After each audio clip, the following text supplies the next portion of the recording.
நாம் பழைய ஏற்பாட்டில் ஒரு நபரை நம்முடைய சுத்திகரிப்புக்கு எடுத்துக்கொள்ளலாம்.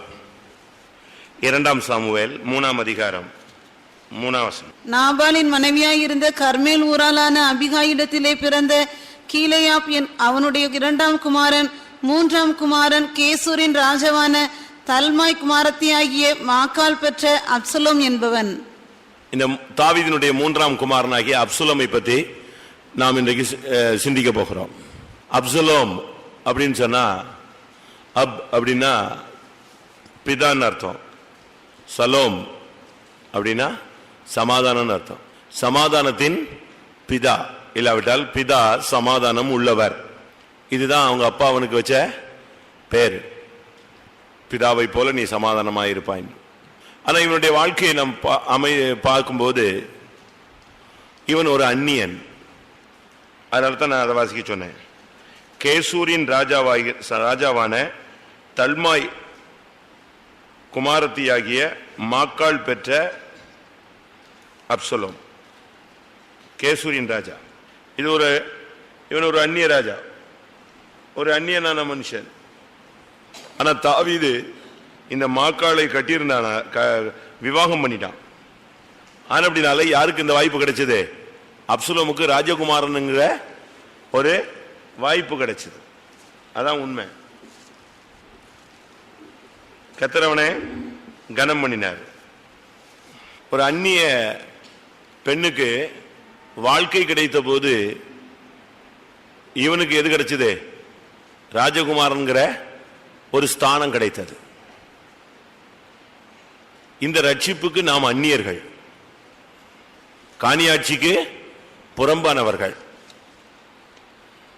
நமக்கு இந்த ரட்சிப்புக்கு எந்த விதமான சம்பந்தமோ கிடையாது. நம்ம யூதர்கள் அல்ல, நாம் வேதத்தின்படி உள்ள வம்சாவளியில் வந்தவர்களும் அல்ல.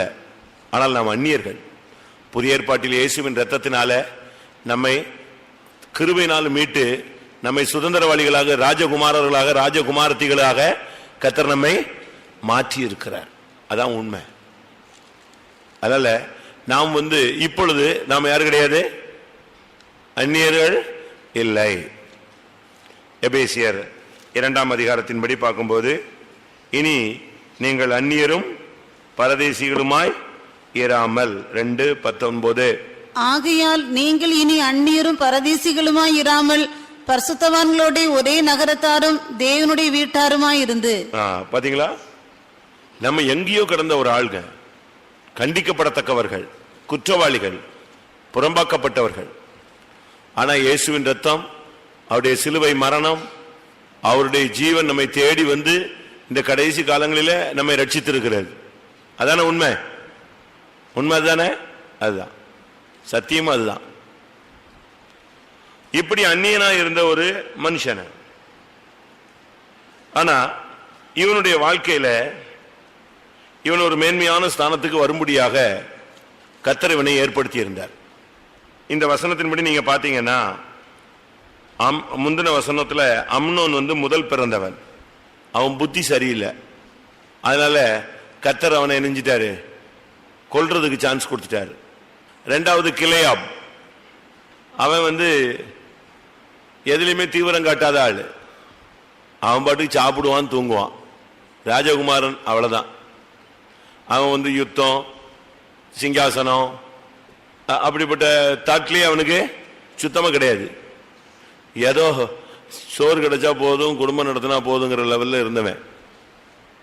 இப்போ உண்மையாகவே அடுத்த ஸ்தானத்துக்கு வர வேண்டிய ஆள் யாருதான்?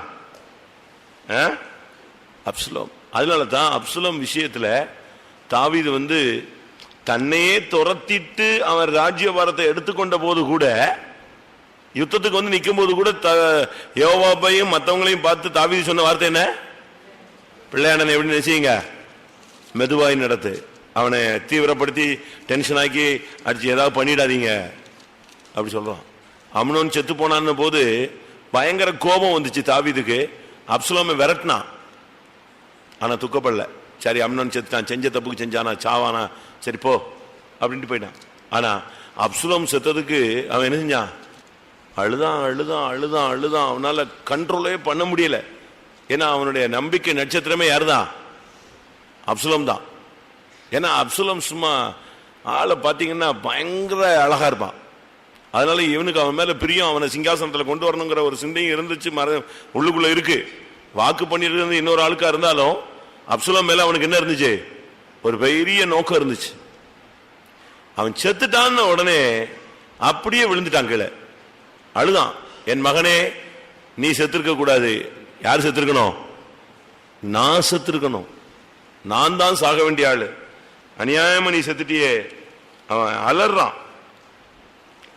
2 சாமுவேல் 19ஆம் அதிகாரம் 18ஆம் அதிகாரம் 33ஆம். அப்பொழுது ராஜா மிகவும் கலங்கி கவுனிவாசலின் மேல் வீட்டிற்குள் ஏறி போய் அழுதான். அவன் ஏறி போகையில், என் மகனாகி அப்சலோமே, என் மகனே, என் மகனாகி அப்சலோமே, நான் உனக்கு பதிலாக செத்தேனானால் நலமாயிருக்கும். அப்சலோமே, என் மகனே, என் மகனே என்று சொல்லி அழுதான். இது பாஸ்டர் ஜோயல் ஒரு பாட்டு பாடுவார், கேட்டிருக்கீங்களா அந்த பாட்டு? எனக்கு அந்த பாட்டு அதிகமா வராது. அவர் அப்சலோம் செத்ததுக்காக தாவீது அழுதத ஒரு பாட்டு பாடுவார். உட்கார்ந்து இருக்கவன் அவ்வளவு பேரும் அழுதுருவான். அப்படி ஒரு பாட்டு கட்டினார். அப்சலோமேன்னு கத்துவார். அது கேட்டு ரோட்ல மீட்டிங், ரோட்ல நிக்கிறவன்லாம் நெஞ்சிருக்கான், அழுதுருவான். தாவீது அவ்வளவு அழுதானா. யாருக்காக? அந்த பிள்ளை கேவலப்பட்டு செத்துச்சு, பச்சைப்பட்ட முதல் குழந்தை, அதுக்கு இப்படி அழல. அம்னோன்னு அடிச்சு கொண்டுட்டாங்க, அதுக்கு அவன் என்ன செய்யல? அழல. ஆனா எதுக்கு தான் அழுதான்? வாழ்க்கையில வாயை திறந்து சொல்லி சொல்லி அழுத ஒரே இடம் எதுதான்? அப்சலோம் போயிட்டானே.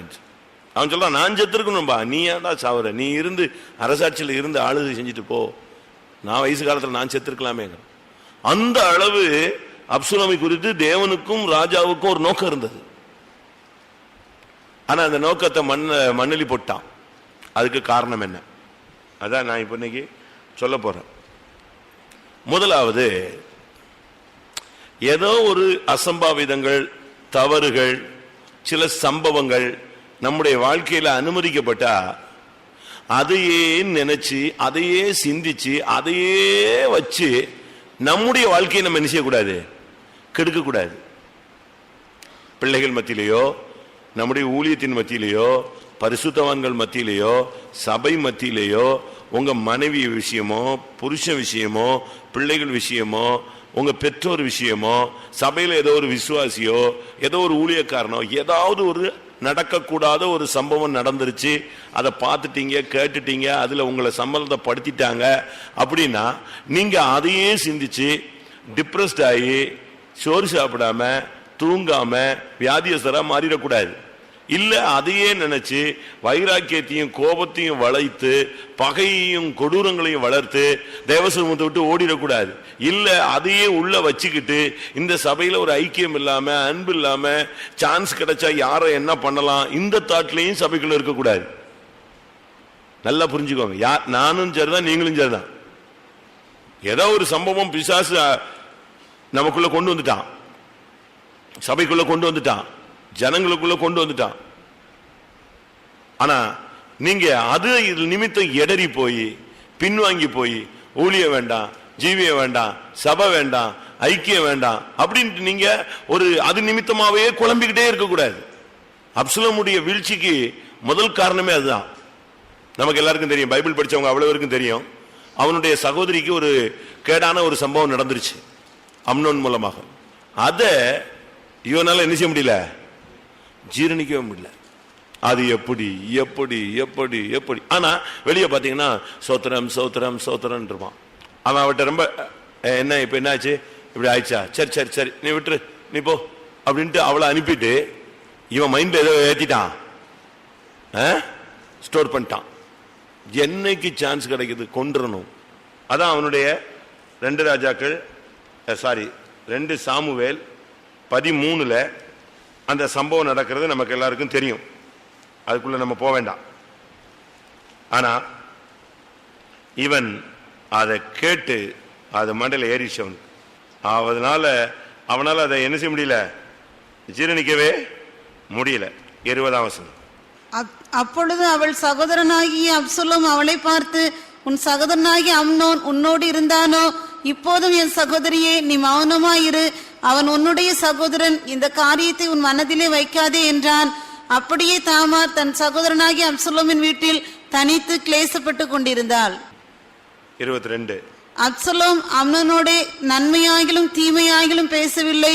தன் சகோதரியாகிய தாமாரை அம்னோன் கற்பழித்த காரியத்தை நிமித்தம் அப்சலோம் அவனை பகைத்தான். அவன் மண்டையில ஏறிடுச்சு, சரியா ஏறிடுச்சு. அவனுக்கு பிசாசு சிங்காசனம் போட்டு உட்கார்ந்தான்.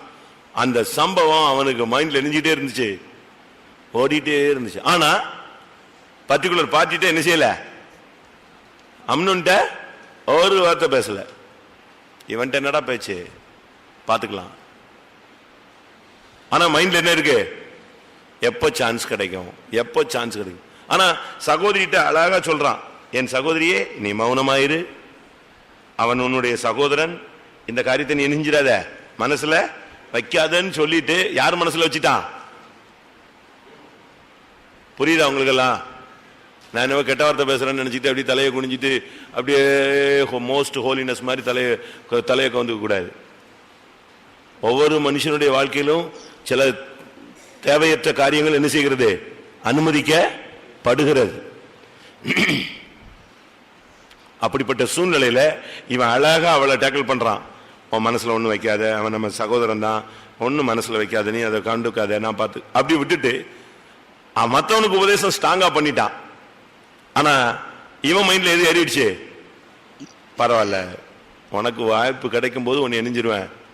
அடுத்த வசனம், 2 வருஷம் சென்ற பின்பு, எவ்வளவு நாள், 2 வருஷம் மண்டையில ஏறி அவன் அதுக்கு சான்ஸ் தேடினான். தனியா கொல்லவா, இவனை எப்படி எங்க வச்சா இவனை கொல்ல முடியும்? ஏன்னா இவன் வந்து ஃபர்ஸ்ட், யாரு அம்னோன்னு ஃபர்ஸ்ட், இவன் தேர்டு. இவனை விட அவன் ஸ்பீடான ஆளு, பயங்கர டெக்னிக்கல் ஆளு. அவனை பட்டுன்னு கூட்டு போய் அடிச்சிடல முடியாது. ஏன்னா அவன் அந்த ராஜகுமாரர்கள்லயே ஸ்தானம் கொண்டவன் இவன். ஏன்னா அவன் பட்டத்து இவங்கெல்லாம் ராஜகுமாரர்கள், அவன் யாரு புரியுதா உங்களுக்கு? இவன் வந்து ராஜகுமாரர்கள் லிஸ்ட்ல தான் வருவாங்க. ஆனா பட்டத்துக்குன்னு ஒரு இளவரசன் இருக்கான், அவன் யாரு? இந்த இப்போ எலிசபெத்துக்கு சார்லஸ் நிக்கிறாரு, அதுக்கு அடுத்து எத்தனையோ பேர் இருக்கான். இவங்கெல்லாம் நல்லா லக்ஸுரியஸா வாழ்ந்துக்கலாம். ஆனா எதுக்கு வர முடியாது, பட்டத்துக்கு வர முடியாது. ஒருத்தன் தான் வர முடியும், சார்லஸ் தான் வர முடியும். அதே மாதிரி பட்டத்துக்குன்னு வர்றதுக்கு ஒரு ஆள் யார் தான், அம்னோன் தான். அதனால அவனுக்கு அரண்மனையில அவனுக்கு சலுகைகள் ஜாஸ்தி. ராஜாவை ஒருத்தன் விஷ் பண்றானா, அடுத்து விஷ் பண்ணா யாரத்தான் விஷ் பண்ணுவான், யாருனாலும் சரி. தாவீதுக்கு அடுத்த ஸ்தானம் யாருக்கு தான் கொடுப்பாங்க, அம்னோனுக்கு. அதனால டக்குன்னு இவன் தேடா இருந்துட்டு போய் தட்டிட முடியாது. ஆனா மனசுல வச்சு யானைப்பகை மாதிரி வச்சு வளர்த்துட்டான், ஸ்ட்ராங் ஆகிடுச்சு. ஒரு விசுவாசியோ ஒரு ஊழியக்காரனோ சில காரியங்கள் எல்லாம் பலிபீடத்தில் வச்சுட்டு விட்டுறணும். ஆண்டவரே நன்மையோ தீமையோ நீங்க பாத்துக்கணும். ஆனா இவன் என்ன பண்ணிட்டான், நன்மையும் பேசல தீமையும் பேசல. ஆனா தான் மனசுல மட்டும் அவனை பகைச்சுக்கிட்டே வந்தான். பார்த்தா சிரிச்சுக்குவான், இல்லைன்னா இப்படி முறைச்சிட்டு போயிடுவான். அவன் இவனை கண்டுக்கவே இல்லை. யாரு? அவன் பட்டத்து இளவரசன்கிறனால அவன் தப்பு செஞ்சதை தாவீதுக்கு கோபம் தான் வந்துச்சே தவிர அவனை கூப்பிட்டு ஏன் தம்பி செஞ்சேன்னு கூட என்ன செய்ய முடியல, கேட்க முடியல. ஏன்னா அவன் தான் அடுத்து என்னது, ராஜா. அதனால தாம் பிள்ளையா இருந்தாலும் கோபம் தான் தாவீதுக்கு வந்துச்சே தவிர என்ன செய்ய முடியல. அவனுக்கு எல்லாம் கேள்விப்பட்டான். தாவீது கேள்விப்பட்ட போது வெகு கோபமா எரிந்தான். 21, தாவீது ராஜா இந்த செய்திகளை எல்லாம் கேள்விப்பட்ட போது வெகு கோபமாய் எரிந்தான். முடிஞ்சுதா? அறிவு கட்டவன் எப்படி பண்ணிட்டான், இப்படியா பண்றது, ஒரு அப்படி இப்படின்னு கத்திட்டு அவ்வளவுதான். கொஞ்ச நேரத்தில் என்னது, ஒண்ணுமே இல்லை. அப்பதான் அப்சலோம் பார்த்தான், ஓஹோ இவர் என்ன செய்ய மாட்டேங்கிறாரு, கண்டுக்க மாட்டேங்கிறாரு. அப்ப நம்ம கோர்ட்ல தான் இதுக்கு ஜட்ஜ்மெண்ட் என்ன செய்யணும், கொடுக்கணும் முடிவெடுத்துட்டான். அதுக்கு சான்ஸ் தேடுறான். இந்த யானைக்கு ஏதோ ஒரு கடையில் ஒருத்தன் தேங்காய்க்குள்ள சுண்ணாம்பு வச்சு கொடுத்துட்டானா, அது சாப்பிட்டுடுச்சு. தேங்காவை அப்படியே முழுங்கிடுச்சு போயிடுச்சு. அது உள்ள போய் இதுக்கு என்னது பயங்கர வேதனையை உண்டாக்கிடுச்சு. அதுக்கு இந்த கடைக்காரன் தான் நமக்கு என்ன செஞ்சான், தேங்காய் கொடுத்தாங்கிறது மைண்ட்ல இருந்துச்சான். கதை தான் சொல்லியிருக்காங்க, அது உண்மையா பொய்யா நம்ம யாரும் பார்த்ததில்லை. ஆனா இங்கெல்லாம் இந்த கதை இருக்கா, இருக்கு. அப்ப எல்லா இடத்துலயும் இருக்கு. அடுத்து அந்த கோயில் ரோட்ல எத்தனையோ காலங்களுக்கு பிறகு அதே ஏரியால அந்த யானை வரும்போது அதே கடைக்கு வந்துச்சு. அவன் கொடுத்தான் யானைக்கு. அப்ப கொடுத்தது நல்ல தேங்காய் தான். வாங்கிட்டு துதிக்க வச்சுட்டு ஒரே அடி தேங்காய் தூக்கி யார் மேல அடிச்சது? அதுக்கு தான் சொல்லுவாங்க யானை பகை. அதுக்கு பேர் என்னது? யானை பகை. அப்படியே உள்ள வச்சுட்டு தும்பிக்கை அடிக்கிட்டு டைங்கன்னு மணி அடிச்சுட்டு போய்கிட்டே இருக்கும். ஆனா உள்ளுக்குள்ள என்ன இருக்கு? வெயிட்டிங்ல தான் இருக்கு எல்லாமே. நம்ம ஆளுங்களும் பாருங்க, சான்ஸ் கிடைச்சா ஒரே கவுத்துட்டு போயிடுவான். பாதி அப்சலோம் இங்க இருக்கா. ஆண் அப்சலோம், பெண் அப்சலோம். அந்த ஸ்பிரிட். நான் என்ன சொல்றேன்னா, எல்லா குடும்பங்களையும் நீங்க விசாரிச்சு பாத்தீங்கன்னா வீட்டுக்கு வீடு வாசப்படி உண்டு, வீட்டுக்கு வீடு செப்டி டேங்க் உண்டு, அப்படிதானே? எல்லாமே உண்டு. வீட்டுக்கு வீடு எல்லா பிரச்சனையும் இருக்கு. என்னவோ தாங்கள் வீட்டுல தான் ஒண்ணுமே நடக்காத மாதிரி அப்படியே மிதந்துட்டு போவாங்க. அங்க கேட்டு பார்த்தா அங்க ஒரு 15 லிஸ்ட் இருக்கும். ஆனா இதை நீ விசுவாசத்துக்குள்ள வந்துட்ட பிறகு இதெல்லாம் மறக்கணும்.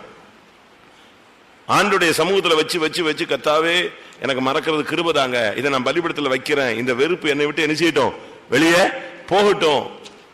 என்னால அவனை பார்த்தா தோத்திரம் பண்ண முடியல, என்னால அவனை பார்த்தா முகத்துக்கு நேரம் விழிக்க முடியல, எனக்குள்ள இருந்து இந்த கசப்பை வேற என்ன செய்யுங்க, பிடுங்குங்க.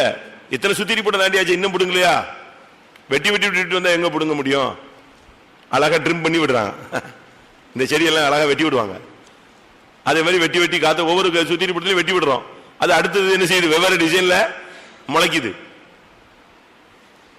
ரொம்ப கவனமா இருக்கணும். அப்சலோம் இத மைண்ட்ல வச்சு 2 வருஷம் கழிச்சு சரியான டைம்ல தட்டிட்டான். ராஜாட்ட போய் ரொம்ப ரொம்ப ரொம்ப இதாக்கு 2 சாமுவேல் 13 அவன் ஆளை செட் பண்ணிட்டு, நான் சொல்றேன் அவனை கொன்றுங்க. 29ஆம் வசனம்.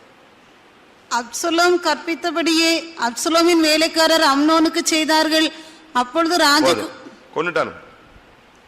அவன் கரெக்டா சொன்னான், நான் சொல்ற ஆளை கை காட்டுற ஆளை நீங்க கரெக்டா கொன்னே பண்ணும், நான் சொல்ற நீ செய், திடன் கொள்ளுங்கள், தைரியமா இருங்க. ஏன்னா அவனுக்கு தெரியும் இவன் செத்துட்டானா அடுத்த போஸ்ட் யார் தான்? அடுத்த நமக்கு தான் விஷ் பண்ணணும் எல்லாரும். கிளையப் வந்து டம்மி, பாதி ஊழியக்காரங்க பாதி விசுவாசிகள் டம்மி தான். அது வாட்டுக்கு வரும், அது வாட்டு போகும். கூட்டம் ஊழியம் ஜபம் ரோபாஜனம் அது வாட்டுக்கு போகும். ஏதோ பெந்தகோஸ்ல இருக்குன்னு சொல்லிட்டு போவான். கிளையாப், அதுக்கெல்லாம் நான் இன்னொரு நாள் சப்ஜெக்ட் பேசுறேன். இப்ப நம்ம கதைக்கு வருவோம். உங்களுக்கு இப்படி சில சம்பவங்கள் இருக்கா? அது இன்னைக்கு ஏன்ட்ட சொல்ல வேண்டாம், தேவ சமூகத்துல சொல்லி அதை என்ன செய்யுங்க. இன்னைக்கு கொலையாளியாக நீங்கள் மாறுறதுக்கு முன்னால, தீமையை செய்யறதுக்கு முன்னால இன்னைக்கு கர்த்தர் உன்கிட்ட பேசுறாரு. அந்த சம்பவத்தை என்ன செய்ய எடுத்து, சில காரியங்கள்லாம் உங்களை விட்டு போகாது, அப்படியே இருக்கும், மைண்ட்லயே நிற்கும். அதை நீங்க வச்சுக்கிட்டே இருக்க கூடாது. அது வைக்க வைக்க வைக்க வைக்க அந்த பாவம் மன்னிக்கப்படலங்கிறத நீங்க என்ன செய்யணும், புரிஞ்சுக்கணும். அடுத்ததாக நான் முதல்ல சொன்ன இவன் அந்நியன். இவன் அம்னோனை கொலை பண்ணிட்டு வீட்டுக்கு போல எங்க ஓட்டான், ஒரே ஓட்டம் கேசூருக்கு ஓடிட்டான். பழைய அவங்க அம்மா ஊருக்கு ஓடியே போட்டான். வாசிங்கள் 2 சாமுவேல் 13:38. அப்சலோம் கேசூருக்கு ஓடி போய் அங்கே 3 வருஷம் இருந்தான். எத்தனை வருஷம்? பகை 2 வருஷம். அம்னோனை கொண்டு போட்டு ஓடினது எத்தனை வருஷம்? 3 வருஷம். எங்க போயிட்டான்? நான் முதல்ல சொன்னேன் 3ஆம் வசனம் 2 சாமுவேல் 3:3 சொன்னேன். அவன் கேசூரின் ராஜாவுடைய பேரன். இங்க பார்த்தா தாவீதுக்கு மகன். சரிதானா? அதே போல பிரச்சனைன்னு வந்து அவனை கொலை பண்ண உடனே ஒரே ஓட்டம் எங்க ஓடியாச்சு? நீ விட்டு வந்த தேசத்துக்கு போக கூடாது, நீ ஜென்ம சுபாவத்துக்கு திரும்பி போக கூடாது, உன் பழைய சுபாவத்தை திருப்பி உனக்குள்ள கொண்டு வர்றதுக்கு அனுமதிக்கவே கூடாது. ஒரே ஓட்டம் ஓடி போயிட்டானே. ராஜாவுக்கு டென்ஷன் ஆகி அவனை விரட்டுறான். அவன் ஒரே ஓட்டம் ஓடியே போய் எங்க போய் உட்காந்துக்கிட்டான்? 39ஆம் வசனம். தாவீது ராஜா அம்னோன் செத்தபடியினால் அவனுக்காக துக்கித்து ஆறுதல் அடைந்த போது அப்சலோமை பின்தொடரும் நினைவை விட்டு விட்டான். இப்ப அப்சலோமும் ஒரு வழி பண்ணிடணும்னு தாவீதுக்கு பயங்கர டென்ஷன் ஆயிடுச்சு.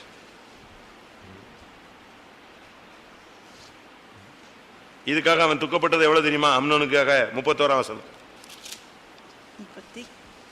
அப்பொழுது ராஜா எழுந்திருந்து தன் வஸ்திரங்களை கிழித்துக் கொண்டு தரையிலே விழுந்து கிடந்தான். அவ்வளவுதான். இதுதான் என்னது? அம்னோனுக்காக. ஆனா யார விரட்ட ஆரம்பிச்சிட்டான்? அப்சலோமை விரட்டுறான்.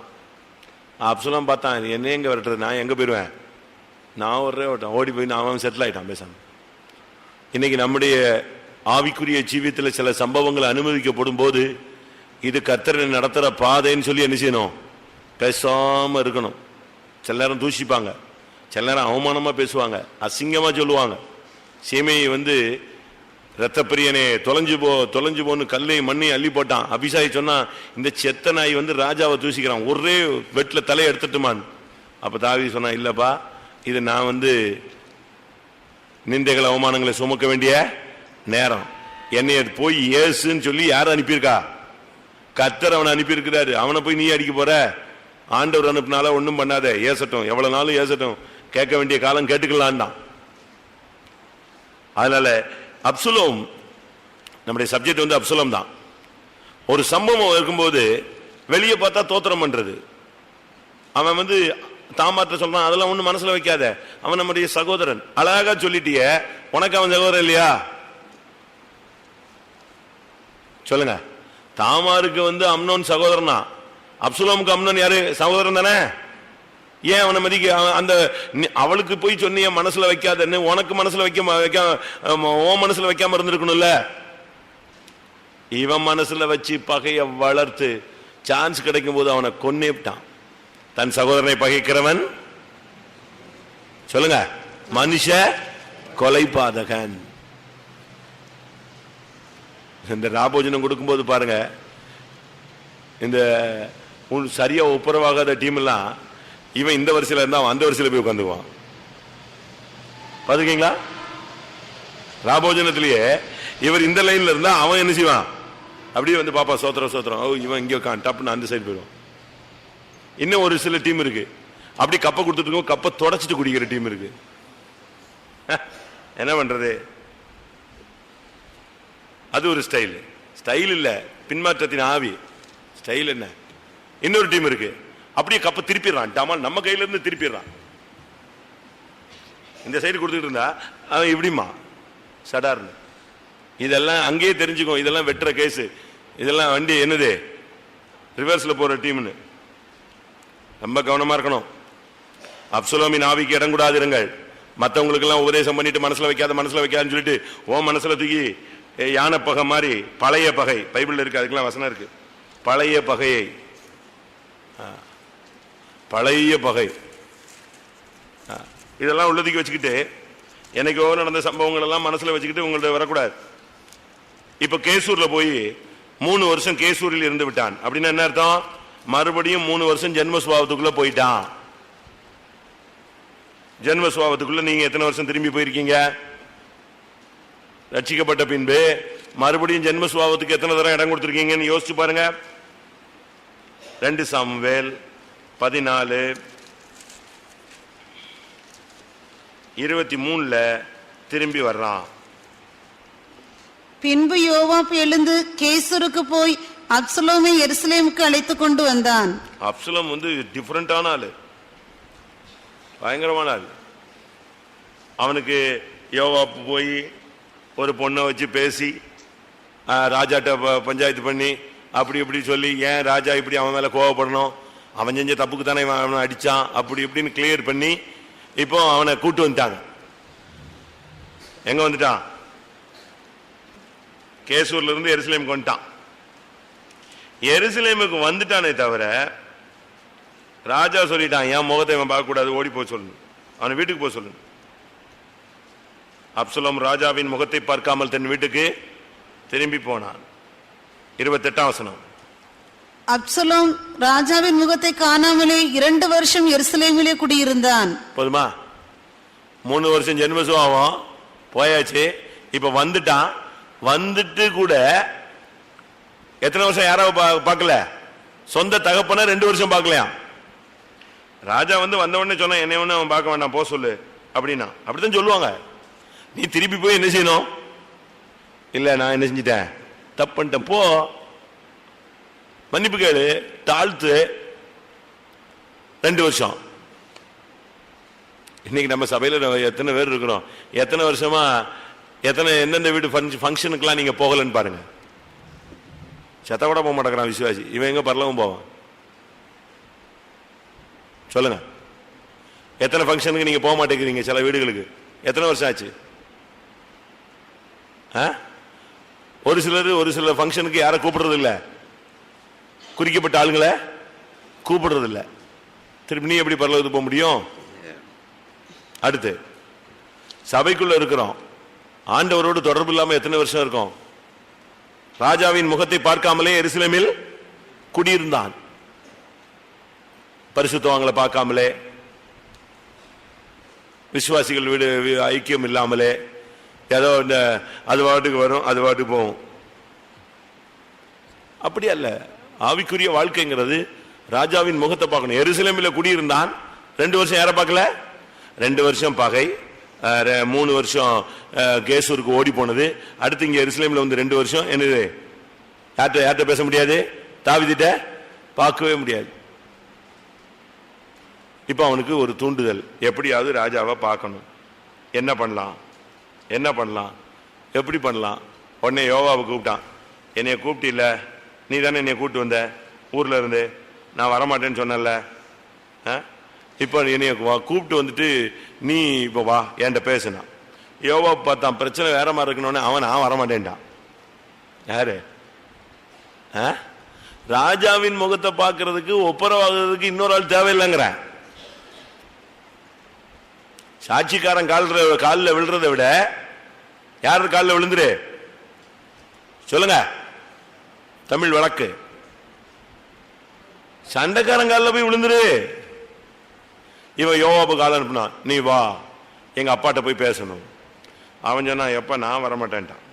திருப்பியும் கூப்பிட்டான், அவன் வரமாட்டேன்னா. உடனே இவனுக்கு கோவம் வந்துருச்சு. உடனே தான் வேலைக்காரனை கூப்பிட்டான், கொளுத்துங்கடா, யோவாபு வீட்டு அவ்வளவு வயலையும் கொளுத்தி எரிச்சு சாம்பலாக்கடான்னு. என்ன ஆவி பாத்தீங்களா? அது ஒரு அசுத்தாவிதான் அவனுக்கு. உடனே கூப்பிட்டான், தன் வேலைக்காரரை பார்த்து சொன்னான், யோவாபின் நிலம் எங்க இருக்கு? இந்த பக்கத்துல இருக்கு. ரைட்டு, வார்கோதுமை விளைஞ்சிருக்கு, கொளுத்து. வர்றானா இல்லையான்னு பாத்துறான். அவனை மொத்தமா கொளுத்தி விட்டானுங்க. கொஞ்ச நேரத்தில் யார் வந்துட்டான்? யோவாப் வந்தான். என்ன இப்படி கொளுத்திட்டான்னு? நான் கூப்பிட்டு விட்டேன், வரல இல்ல, இப்ப கொளுத்தின பிறகு வந்துட்டு இல்ல, வா பேசுவோம். எப்படி ஒரு ஆவி பாத்தீங்களா? இப்ப இந்த ஆவி ரொம்ப பேர் இருக்கு. ஏதாவது பண்றது, இப்ப வா வழிக்கு வா, அவனை வழிக்கு கொண்டு வர்றதுக்காக என்னென்ன ஃபார்முலா யூஸ் பண்ண முடியுமோ அவ்வளவு ஃபார்முலாவை என்ன செய்வான்? யூஸ் பண்ணுவான். இன்னொரு ஆவி, விளைச்சலை அழிக்கிற ஆவி அவனுக்குள்ள இருந்துச்சு, நஷ்டப்படுத்துகிற ஒரு ஸ்பிரிட். வார்கோதுமை விளைஞ்சு கிடக்குது, அதை போய் கொளுத்தி விட்டாங்க. யாருக்குமே என்னது யூஸ் இல்லாம வெட்டி எடுத்துட்டு வந்தா இவனுக்காவது யூஸ், அதெல்லாம் நாசம் பண்ணிட்டான். நஷ்டப்படுத்துகிற ஒரு ஆவி. நம்ம வீடுகளில் எவ்வளவு பொருளை நஷ்டப்படுத்துறோம் தெரியுமா? எவ்வளவு ஆகாரத்தை நஷ்டப்படுத்துறோம் தெரியுமா? எவ்வளவு பணத்தை நஷ்டப்படுத்துறோம் தெரியுமா? சொல்லுங்க, உண்மையா இல்லையா? உங்க வீடுகளில் எவ்வளவு சாப்பாடு நஷ்டமாகுது யோசிச்சு பாருங்க. காரணம் சோதோமின் ஆவி. சோதோம்ல ஒரு ஸ்பிரிட் இருந்துச்சு. சோதோமின் அக்கிரமத்துக்கு காரணம் 4-5 காரணம் இருக்கு. அதுல ஒரு காரணம் ஆகார திரட்சி. 16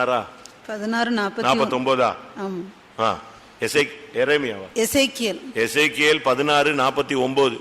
இதோ கர்வமும் ஆகார திரட்சியும் நிர்விசாரமான சாங்கபங்கமாகி இவைகளே உன் சகோதரியான சோதோமின் அக்கிரமம். ஆகார திரட்சி. ஆனா இப்ப அப்படி இல்லைங்க. எவ்வளவு வேஸ்ட் பண்றோம், நம்ம எவ்வளவு வேஸ்ட் பண்றோம். நம்ம வீட்டுல வேஸ்ட் பண்ற சாப்பாடை எவ்வளவோ ஏழைகளுக்கு என்ன செய்யலாம், கொடுக்கலாம். நம்ம கொடுக்க மாட்டோம். அது கெட்டு ஊறி இந்த வடையெல்லாம் நூல் பிடிச்சிரும். ஃபாரின்ல இருந்து ஒருத்தன் வந்தானா, என்னடா வடைங்கிறான், வாட் இஸ் வடைன்னு சொல்லிட்டு கடையில் வாங்கி சாப்பிட்டாங்க. சாப்பிட்டு பிச்சா அதுவாட்டு நூல் மாதிரி வந்துச்சான். அவன் கேட்டான், எப்படி நூலை உள்ள வச்சு செஞ்சாங்கன்னு கேட்டாங்க. நூலை உள்ள வச்சு செய்யல, அது என்ன ஆயிடுச்சு, ஊசி போச்சு. அவன் பார்த்தானா, வா இது என்னடா இது ஸ்ப்ரிங் மாதிரி வருது, இதுக்குள்ள என்ன எப்படி எப்படி இதை வச்சு உள்ள வச்சானா? அப்பதான் புரிஞ்சுது இது கெட்டு போன வடையை இவங்க தள்ள கட்டிட்டான். நம்ம ஆளுங்க கெட்டு போனா கூட யாரு கொடுக்க மாட்டா, ஆனா குப்பையில என்ன செய்வாங்க, கொட்டிட்டே இருப்பான். எவ்வளவு பணம் வேஸ்ட் பண்றீங்க, எவ்வளவு பொருள் வேஸ்ட் பண்றீங்க. ட்ரெஸ் ட்ரெஸ் ட்ரெஸ் ட்ரெஸ், அது ஒரு ஸ்பிரிட், பொல்லாத ஆவி. கடைக்கு போயிட்டு இருக்கிற ட்ரெஸ் போட்டாலே இன்னொரு 15 தலைமுறைக்கு என்ன செய்யலாம், கொடுத்தலாம். ஆனாலும் விட முடியலையே, என்ன பண்றது, அது ஒரு இச்சை. அதனால இவனுடைய ஆவி விளைச்சலை அழிக்கிற ஆவி, நஷ்டப்படுத்துகிற ஒரு ஸ்பிரிட். தூக்கி போட்டுருவாங்க, கோவத்தில் போட்டு டம்முன்னு உடைச்சிருவாங்க, வண்டியை தள்ளி விட்டுருவான். ஏதாவது ஒரு சேதத்தை உண்டு பண்றது, நஷ்டப்படுத்துகிற ஒரு ஸ்பிரிட். அடுத்து போய் மன்னிப்பு கேட்டான். அவன் சொல்றான், நான் கேசூரில் இருந்து விட்டால் நலமா இருந்திருக்கும். 32ஆம் வசனம். அப்சலோம் யோவாபை பார்த்து, இதோ நான் ஏன் கேசூரில் இருந்து வந்தேன், நான் அங்கே இருந்து விட்டால் நலம் என்று ராஜாவுக்கு சொல்லும்படி உம்மை ராஜாவினிடத்தில் அனுப்புவதற்காக உம்மை இங்கே வரும்படி அழைப்பித்தேன். நான் ஏன் ரட்சிக்கப்பட்டேன், நான் சிஎஸ்ஐலயே இருந்திருக்கலாமே, நான் இந்துலயே இருந்திருக்கலாமே, இப்படி வந்து பெந்தேகோஸ்ல வந்து வசங்கட்டத்தனமா சிக்கிட்டேனே, ஐயோ நான் ரட்சிக்கப்படாம இருந்தா நல்லா இருந்திருக்கும், இங்க வந்து சேர்ந்துட்டேன் பாருங்க, இந்த இடத்துல கல்யாணம் கட்டி கொடுத்து விட்டாங்க பாருங்க, இங்க வந்து வாழ்க்கப்பட்டேன் பாருங்கன்னு சொல்றதெல்லாம் யாருடைய ஆவி? யாரு? அப்சலோம். அப்சலோமின் ஆவி. அவன் சொல்றான், நான் கேசூர்ல இருந்திருக்கலாமே, அங்க இருந்தா நல்லா இருந்திருக்குமே, நான் ஏன் இங்கே வந்தேன். கடைசியில் ராஜாவுக்கு போய் சொன்னான், இப்படி இப்படி பிரச்சனை பண்றான், என்ன பண்றதுன்னு. அப்ப ராஜா சொன்னான், சரி அவனை வர சொல். வந்து முகங்குப்புற விழுந்து வணங்கினான். 33ஆம் வசனம். யோவாப் ராஜாவினிடத்தில் போய் அதை அவனுக்கு அறிவித்த போது அப்சலோமை அழைப்பித்தான். அவன் ராஜாவினிடத்தில் வந்து ராஜாவுக்கு முன்பாக தரையிலே முகங்குப்புற விழுந்து வணங்கினான். அப்பொழுது ராஜா அப்சலோமை முத்தமிட்டான். இது இந்த ராபோஜனத்துக்கு முன்னால் நம்ம ஆளுங்க பண்ற கொஞ்ச நேர ஒரு நாள் கூத்துக்கு மீசை வைக்கிற ஒரு வேலை. இந்த 2 நாள் பாத்தீங்கன்னா ரொம்ப சோத்திரம். அவங்க இப்படிலாம் உங்களை செஞ்சாங்க, சேச்சா கர்த்தர் மன்னிச்சுட்டாரு, அவங்க மன்னிச்சுட்டாங்க, நான் மன்னிச்சுட்டேன் கர்த்தர் எல்லாம் சொல்லுவாங்க. அடுத்த அதிகாரத்தில் பார்த்தா குழி தோண்ட ஆரம்பிச்சிட்டான். கொஞ்ச நாள் கூட இல்ல. இதற்கு பின்பே 15:1. இதற்கு பின்பு அப்சலோம் ரதங்களையும் குதிரைகளையும் தனக்கு முன் ஓட 50 சேவகரையும் சம்பாதித்தான். குரூப் சேர்த்துட்டான். அடுத்த வசனம், காலைதோறும் எழுந்திருந்து பட்டணத்து வாசலத்துல போய் ஓரத்துல நின்னுக்குவான். யாராவது வந்தா, எங்க போறீங்க, என்ன பிரச்சனை, ராஜாட்டே போறீங்க, ஐயோ அந்த ஆள் இப்போ ஒன்னும் சரியில்லைங்க, தொடங்கிட்டானா தொழிலே. அப்ப நீ மன்னிப்பு கேட்ட, முத்தமிட்ட, காலில் விழுந்த, முகங்குப்புற விழுந்த, அதெல்லாம் என்னது சொல்லுங்க. முத்தம் கொடுத்துட்டில்ல, ராபோஜனம் எடுத்த பிறகுதான் நம்ம முத்தம் கொடுக்கிறோம். முத்தம் கொடுத்துட்டில்ல, அதுக்கு பிறகு நீ எதை ஸ்டார்ட் பண்ணக்கூடாது, பழைய கதையை ஸ்டார்ட் பண்ணக்கூடாது. அவ்வளவுதான். அப்சலோம் பார்த்தான், முத்தம் கொடுத்தாச்சு, ரைட். வந்தான் 50 பேர் சேவகர் தனக்கு முன்னால. அப்சலோம் வர்றான்னா 50 பேர் முன்னால ஓடுவான். முன்னால இந்த தலைவர்கள்லாம் வந்தா முன்னால தொண்டர்கள் என்ன செய்யறாங்க, ஓடுறாங்க. அது போக தனக்கு முன் ஓடுகிறதுக்காக எத்தனை பேர் வச்சிருந்தான், 50 பேர். அவன் அந்த குவார்டர்ஸ்ல இருந்து வெளியே வந்து அப்படி ரோட்டுக்கு வரான்னா முன்னால பட பட படப்பன்னு 50 பேர் ஓடுவான். என்னன்னு கேட்டா, அப்சலோம் வராரு, அப்சலோம் வராரு, அப்சலோம் வராரு. எப்படி இருக்கும் இது? ஒரு ஸ்பிரிட் பாத்தீங்களா? அவன் வந்துட்டான். இப்படியே ஆளை சேர்த்து எங்க பார்த்தாலும் ஜனத்திட்ட பேசுறது, ராஜா சரியில்லை, ராஜா சரியில்லை, அங்க போனா அவனுக்கு நியாயம் கிடைக்காது, அந்த ஆள்கிட்ட போனா அப்படித்தான் சொல்லுவான், இந்த ஆளு இப்படித்தான் சொல்லுவான். இதுதான் அவனுடைய ஆவி. 15ஆம் அதிகாரம் 3-4 வசனம். அப்பொழுது அப்சலோம் அவனை நோக்கி, இதோ உன் காரியம் நேர்மையும் நியாயமா இருக்கிறது, ஆனாலும் ராஜாவின் இடத்திலே உன் காரியத்தை விசாரிப்பார் ஒருவரும் இல்லை என்பான். பின்னும் அப்சலோம், வழக்கு வியாஜ்யம் உள்ளவர்கள் எல்லாரும் என்னிடத்தில் வந்து நான் அவர்களுக்கு நியாயம் செய்யும்படிக்கு என்னை தேசத்திலே நியாயாதிபதியாக வைத்தால் நலமா இருக்கும் என்பான். எவனாகிலும் ஒருவன் அவனை வணங்க வரும்போது அவன் தன் கையை நீட்டி அவனை தழுவி முத்தம் செய்வான். இந்த பிரகாரமாக அப்சலோம் ராஜாவினிடத்தில் நியாயத்திற்காக வரும் இஸ்ரவேலருக்கெல்லாம் செய்து இஸ்ரவேல் மனுஷருடைய இருதயத்தை கவர்ந்து கொண்டான். எப்படி வர்றவன் போறவன் எல்லாம் தோத்துறான். சிஸ்டர் எப்படி இருக்கீங்க, பிரதர் எப்படி இருக்கீங்க? நம்ம சபையில் இப்ப விசாரிக்கிறதுக்கெல்லாம் ஆள் இல்லை. பாஸ்டர்ஸ்லாம் வீக்கு சிக்கு எல்லாம் அப்படியே சுத்திட்டே இருப்பாங்க. என்ன பண்றது? நம்ம தான் நம்ம ஜெபிச்சுக்கணும், நம்ம தான் நம்மளை பாதுகாத்துக்கணும். உங்க வீட்டுல என்ன பிரச்சனை? இதெல்லாம் யாரு தீர்க்கிறது? ஜெபம் பண்ணுவோம். இப்ப இவங்க யாராயிடுறாங்க? அப்சலோம் ஆயிடுறாங்க. வேற யாரும் இல்லை, இயேசு ஆகுறது இல்ல, அப்சலோம் ஆயிடுறாங்க. ஒருத்தட்டியா போறது, கட்டி பிடிக்கிறது, முத்தம் கொடுக்கறது, 150 ரூபா கொடுக்கறது. இந்த ஓட்டுக்கு 150 ரூபா கொடுப்பான் பாத்தீங்களா? அதே மாதிரி விசுவாசியில காசு கொடுக்க ஆரம்பிச்சிட்டான். அந்த வேலையெல்லாம் செய்யாத. நம்ம ஆளுங்க இப்படி இந்த ஆள் சேர்க்கிறது, அவங்க போய் நின்ன உடனே இவங்க பின்னால ஒரு 10 பேர் நிக்கிறது, இவங்க கூட்டத்துக்கு போனா அவங்க வரமாட்டான், அவங்க கூட்டத்துக்கு போனா இவங்க வரமாட்டான். அப்சலோமின் ஆவியா உங்களுக்குள்ள வந்துருச்சு. யாரை பார்த்தாலும் உன் காரியத்தை விசாரிப்பார் இல்லை, நியாயம் செய்யும்படி யாரும் இல்லை. அவன் தன் கையை நீட்டி அவனை தழுவி முத்தம் செய்வான்.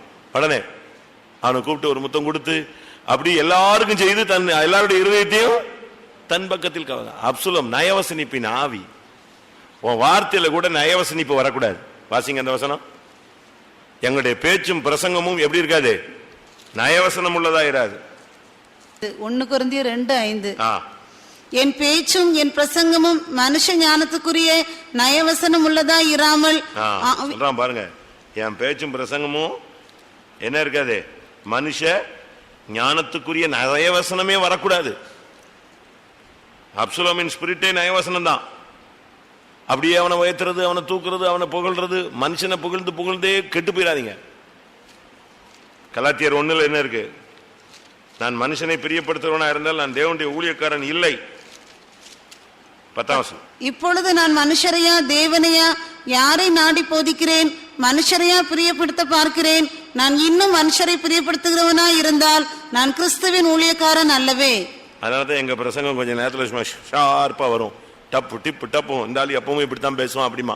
அப்படி சொல்லிட்டா கூட பரவாயில்ல. ஐயோ இந்த பாஸ்டர் மாதிரி ஆளே இல்லைன்னா தான் எனக்கு வேட்டு வச்சுட்டீங்கன்னு அர்த்தம்.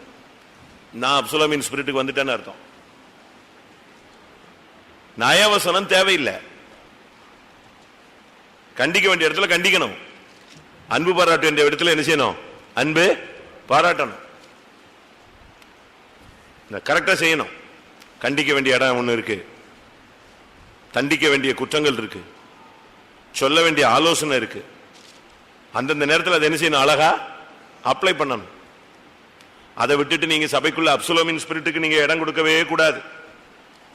அவங்க சரியில்லை, இவங்க சரியில்லை, அதுக்காக நம்ம ஜெபம் பண்ணுவோம். இவர் மாறும்படியாக ஜெபம் பண்ணலாம், அவர் மாறும்படியாக ஜெபம் பண்ணலாம். அவர் மாறிவிட்டவனே நான் தான் ஜெபித்தேன், மாறிவிட்டார். ஆனா நீ மாறல, நாங்க மாறிடுவோம். ஆனா நீ என்ன செய்ய மாட்ட? உன் புத்தி மாறாது, மாறாது. மனமும் குணமும் மாறாதுன்னு ஒருத்தன் சொன்னான். ஞாபகத்தில் வரும் உங்களுக்கு எல்லாம்.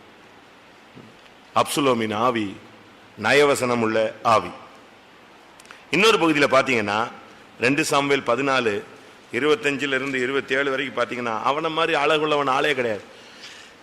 இஸ்ரவேலர் அனைவருக்குள்ளும் அப்சலோமை போல் சௌந்தரியம் உள்ளவனும் மெச்சுக்கொள்ளப்பட்டவனும் இல்லை. உள்ளங்கால் தொடங்கி உச்சந்தலை மட்டும் அவனில் ஒரு பழுதும் இல்லாதிருந்தது. அவன் தன் தலைமயிர் தனக்கு பாரமாய் இருப்பதினால் வருஷாந்தரம் சிரைத்துக் கொள்ளுவான். சிரைக்கும் போது அவன் தலைமயிர் ராஜாவுடைய நிறையின்படி 200 சேக்கல் நிறையாயிருக்கும். போதும் போதும். எப்படி இருக்கும் பாருங்க. அப்சலோம் ரொம்ப அழகான ஆளு. கர்த்தர் அவனுக்கு அந்த அழகை நெஞ்சாரு கொடுத்தாரு. அவன் முடிய பாத்தீங்கன்னா ஹேர் ஸ்டைல் பயங்கரமா இருக்கும். அதை சும்மா அதை அழகுபடுத்திக்கிட்டு மாசம் மாசம் வெட்டாம வருஷத்துக்கு ஒரு தடவை தான் வெட்டுறது. நம்ம பையங்களுக்கு முடி வெட்ட சொன்னா அவனை கழுத்தை பிடிச்சி அறுக்கிற மாதிரி அவன் நினைச்சுக்கிறான். ஏன் இப்ப என்ன வளர்ந்துருச்சு? கொஞ்சம் தானே வளர்ந்துருக்கு. அதை இப்படி வளர்த்து அதை அப்படி வளர்த்து. நான் காலையில் சொன்ன மாதிரி பொம்பளை பிள்ளைகள்லாம் முடி வெட்டுது, பையன்லாம் முடி என்ன செய்யறான்? வளர்க்குறான். பைபிள் சொல்லுது பொம்பளை பிள்ளைங்க முடிய வெட்டவே கூடாது, ஆம்பளை பசங்க தான் என்ன செய்யணும்? முடிய வெட்டணும்னு சொல்லுது. இவன் அப்படியே பைபிளை ரிவர்ஸ் ஆகிட்டு திருப்பி போயிட்டு இருக்கான். யோசிச்சு பாருங்க. அப்சலோம் ஒரு சௌந்தரியம் உள்ளவன். கர்த்தர் அவனை நல்லா தான் வச்சிருந்தாரு. அழகா வச்சிருந்தாரு, சௌந்தரியம் உள்ளவனா வச்சிருந்தாரு, மெச்சுக்கொள்ளப்பட்டவனா வச்சிருந்தாரு. உள்ளங்கால் தொடங்கி உச்சந்தலை மட்டும் அவனுக்கு என்ன கிடையாது, ஒரு பழுதும் கிடையாது. ரொம்ப அழகான ஆளு. அந்த அவனுக்கு முடி மேல ஒரு பயங்கர பைத்தியம். முடி அவனுக்கு நல்லா இருந்துச்சு, அதுல ஒரு பயங்கரமான பைத்தியம். கடைசியில் எதுலதான் செத்தான் சொல்லுங்க. அவன் சாகும்போது அவன் தலை எங்க போய் மாட்டிக்கிச்சு, கர்வாலி மரத்து. 18, 14. அப்சலோம் தாவீதின் சேவகருக்கு எதிர்பட்டான். அப்சலோம் கோவேறு கழுதையின் மேல் ஏறி வரும்போது அந்த கோவேறு கழுதை சன்னல் பின்னலான ஒரு பெரிய கர்வாலி மரத்தின் கீழ் வந்ததினால் அவனுடைய தலை கர்வாலி மரத்தில் மாட்டிக்கொண்டு அவன் வானத்துக்கும் பூமிக்கும் நடுவே தொங்கினான். அவன் ஏறி இருந்த கோவேறு கழுதை அப்பாலே போயிற்று. அவ்வளவுதான். அவனால அதுல இருந்து அவன் தலையை எடுக்க முடியல. ஏன்னா எது மாட்டிக்கிச்சு, தலை மாட்டிடுச்சு, முடி கிடிலாம் போட்டு சிக்கிச்சான். அவன் கிடந்து தொங்கியே செத்துட்டான். ரொம்ப கவனமா இருக்கணும் இந்த நாட்கள்ல. அழகு அழகுன்னு சொல்லிட்டு ஜீவியத்தை நெஞ்சிடக்கூடாது, நஷ்டப்படுத்திடக்கூடாது, எங்கேயாவது போய் தொங்கிடக்கூடாது. அழகா எப்ப பார்த்தாலும் இவங்க கிளம்புறதுக்கே 1.5 மணி நேரம் ஆகும். சீவி முடிச்சு சிங்காரிச்சு கிளம்பி வர்றதுக்கு ஒரு அவசரத்துக்கு கூட புறப்பட்டு வர மாட்டாங்க. என்ன கிளம்புறேன் கிளம்புறேன் கிளம்புறேன் கிளம்புறேன். அழகுபடுத்துறது நம்முடைய ஊழியம் இல்லையே, நம்முடைய வாழ்க்கையில் அது கிடையாது. அடுத்து இவனுக்குள்ள ஒரு ஆசை வந்துருச்சு, ராஜாவாகணும். அவனுக்கு எப்படி ஆயினும் ராஜாவாயினும். அதான் இப்ப அவனுக்கு ஒரு பெரிய போராட்டம். ஏதாவது ஒரு விதத்துல ராஜாவாகணும்னு சொல்லி நேர புறப்பட்டான். ஒரு குரூப்பை கூப்பிட்டுக்கிட்டான். நீங்க எல்லாரும் சேர்ந்து என்ன செய்யுங்க, ராஜாவாய் என்னைய மாத்திருங்க, நான் பாத்துக்கிறேன். தாவீதை ஒரு 2ல் உண்டோ இல்லையான்னு நினைச்சிடலாம், நான் பாத்துறேன். அவனுக்குள்ள அந்த ஆசை வெளிப்பட ஆரம்பிச்சிருச்சு. அப்சலோம் இஸ்ரவேல் கோத்திரங்களுக்கெல்லாம் வேவுக்காரரை அனுப்பி நீங்கள் எக்கால துணியை கேட்கும் போது அப்சலோம் எப்ரோனிலே ராஜாவானான் என்று சொல்லுங்கள் என்று சொல்லி வைத்திருந்தான். எப்படி எல்லா கோத்திரத்துக்கும் ஆள் அனுப்பிட்டான். எல்லாருக்கும் சொல்லிட்டான். எக்காலம் கேட்கும் போது அங்கங்க என்ன செஞ்சிருங்க, எப்ப என்ன எக்காலம் ஊதுறாங்க, அதோ அப்சலோம் யாராயிட்டாரு, ராஜாவாயிட்டாரு. உடனே அதுக்கு ஆளை சேர்த்து ரெடி பண்ணிட்டான். ராஜ ஆசை அவனுக்குள்ள வந்தது. நான் என்ன சொல்றேன்னா, காலத்துக்கு முன்னால நம்ம என்ன செய்யக்கூடாது, உயர்த்தப்படவே கூடாது. காலத்துக்கு முன்னால வருகிற ஆசீர்வாதம் என்ன செய்யாது, நிக்காது. நம்ம சும்மா இருக்கணும். கர்த்தர் தான் நம்மளை என்ன செய்யணும், உயர்த்துறது. அவர் டைம் வரும்போது தான் நம்ம உயர்த்தணும். அவங்க காலை பிடிச்சி இவங்க காலை பிடிச்சி அதை பிடிச்சி இதை பிடிச்சி பல்ல காட்டி சிரிச்சு இழுத்து ஈன்னு அப்படி இப்படி கதையை சொல்லி அவனை கவுத்தி இவனை கவுத்தி நீ ராஜாவாடினா ராஜா என்ன செய்யாது, வண்டி நிக்காது, கவுந்துரும், குயிக்கா கவுந்துரும். தேவனா நம்மளை ஸ்தானப்படுத்துவார். அவர் ஆர்டினேஷன் பண்ணும்போது அதை யாரும் என்ன செய்ய முடியாது, தடுக்க முடியாது. தேவன் செய்ய நினைத்ததே தடைபடாது. நீ சும்மா இரு. கர்த்தர் அப்சலோமை ராஜாவாக்கணும்னு வச்சிருந்தாருன்னா எந்த மனுஷன் நினைச்ச முடியாது, தடுக்கவே முடியாது. ஆனா அவர் ராஜாவா சாலமோனை வச்சிருக்காரே, அந்த நேரத்தில் நீ குறுக்க பூந்துக்கிட்டு என்னத்தையா பண்ணிட்டு இருக்க கூடாது. நீ நானே ராஜா நானே ராஜான்னு சொல்லிட்டு இருக்க கூடாது. சொல்லி என்ன ஆச்சு, அவனுடைய வாழ்க்கையில அவனே ராஜாவானான். நம்மை நாமே உயர்த்தி கொள்ள கூடாது, நாமே ஸ்தானத்தை தேடி போக கூடாது. பைபிள்ல சொல்லியிருக்கு, ஒரு இடத்துல அழைக்கப்பட்டிருந்தால் நீ போய் ஒரு தாழ்ந்த இடத்துல உட்காரு, அவன் வந்து உன்னை உயர்த்தட்டும், நீயா போய் மேல இடத்துல உட்காந்து உன்னை கீழே போன்னு சொல்லக்கூடாது. ரொம்ப கவனமா இருக்கணும். யாரு காலை பிடிச்சிடலாம் நீங்க வந்து மேல வரணும், உயரணும், நமக்கு ஸ்தானம் கிடைக்கணும், மானம் கிடைக்கணும், அதெல்லாம் கிடைக்கணும்னு ஆசைப்படக்கூடாது. காக்கா பிடிக்கிற வேலையே இருக்கக்கூடாது. மனுஷன் கால் பிடிக்கிற வேலை, மனுஷனை புகழ்றது, ஐயோ ஐயோ ஐயோ, அவங்களையும் சேர்த்து குழியில் இறக்கி நீயும் சேர்ந்து குழியில் இறக்கிற வேண்டிதான். மனுஷனை உயர்த்துறது மனுஷனை பிரியப்படுத்துறதுலாம் நம்முடைய மார்க்கத்துக்கே அழகு இல்லை. அடுத்ததாக அவனுடைய வாழ்க்கையில தவறுகள் அதிகரிக்க ஆரம்பிச்சது. ராஜாவின் மறுமனையாட்டிகளோடு பாவம் செஞ்சான் இஷ்டத்துக்கு. அதாவது ஒரு சில தவறுகள் வந்துட்ட பிறகு நம்முடைய வாழ்க்கை தாறுமாறா மாறிடும். பிழைகள், மறைவான குற்றங்கள், துணிகரமான பாவங்கள். அதுக்கு அடுத்தது அது எங்க போகும் சொல்லுங்க? பிழைகள், மறைவான பாவங்கள், துணிகரமான பாவம். அடுத்தது அது பெரும் பாதகமா மாறும். ஒரு லிமிட்டுக்கு பிறகு பாத்தீங்கன்னா விசுவாசி மாதிரி இருக்க மாட்டாங்க, ஊழியக்காரன் மாதிரி இருக்க மாட்டாங்க. ரொம்ப சுத்தமா ஒண்ணுமே இல்லாம போயிடுவாங்க. அப்படி போயிடக்கூடாது. நம்ம இவன் பாருங்க, ராஜான்னு சொல்லிட்டா, ராஜான்னு மாறின பிறகு தாறுமாறா போக ஆரம்பிச்சிட்டான். கூப்பிட்டான், ஆலோசனை கேட்டான். அகித்தோப்பேல் ஒரு ஆலோசனை, உடனே இன்னொருத்தனை கூப்பிட்டான், அவன் ஆலோசனை. தாறுமாறா போக ஆரம்பிச்சிருச்சு போக்கு. மனுஷ ஆலோசனை எல்லாம் கேட்க ஆரம்பிச்சிட்டான். கடைசியில பாருங்க, அவனுடைய வாழ்க்கையில பலவிதமான தோல்விகள். நம்முடைய வாழ்க்கை எப்படி இருக்கு? இவனுடைய வாழ்க்கையில பைபிள் சொல்லுது, 2 சாமுவேல் 14:27. அப்சலோமுக்கு 3 குமாரரும் தாமார் என்னும் பெயர் கொண்ட ஒரு குமாரத்தையும் பிறந்திருந்தார்கள். இவள் ரூபவதியான பெண்ணாய் இருந்தாள். அப்சலோமுக்கு எத்தனை குமாரர்? 3 குமாரர். ஆனா இவன் சாவும் போது யாரு கிடையாது? இவனுக்கு பிள்ளை கிடையாது. அது எப்படி? 2 சாமுவேல் 18:18. அப்சலோம் உயிரோடே இருக்கையில் என் பெயரை நினைக்க பண்ணும்படியாக எனக்கு குமாரன் இல்லை என்று சொல்லி ராஜாவின் பள்ளத்தாக்கிலே தனக்கென்று ஒரு தூணை நிறுத்தி.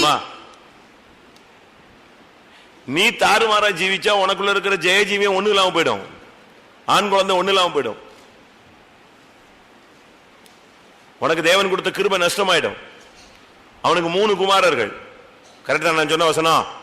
14:27 என்ன இருக்கு? 3 குமாரன் இருக்கு. 18:18 என்ன கிடையாது அவனுக்கு? அவனே சொல்றான், எனக்கு என்ன யாரு இல்ல, என் பேரை சொல்றதுக்கு எனக்கு யாரு இல்ல. நீ ஜென்மஸ்வாபத்துக்குள்ள போயிட்டீன்னா எப்படி அவனுக்கு ஆண்குழந்தை, ஜெயம் பெற்ற ஆண் குழந்தை இருக்கும்? இருக்காது. நீ அடுத்தவன் விளைச்சல் எல்லாம் நஷ்டப்படுத்தினா உனக்கு எப்படி பிள்ளை இருக்கும்? இருக்காது.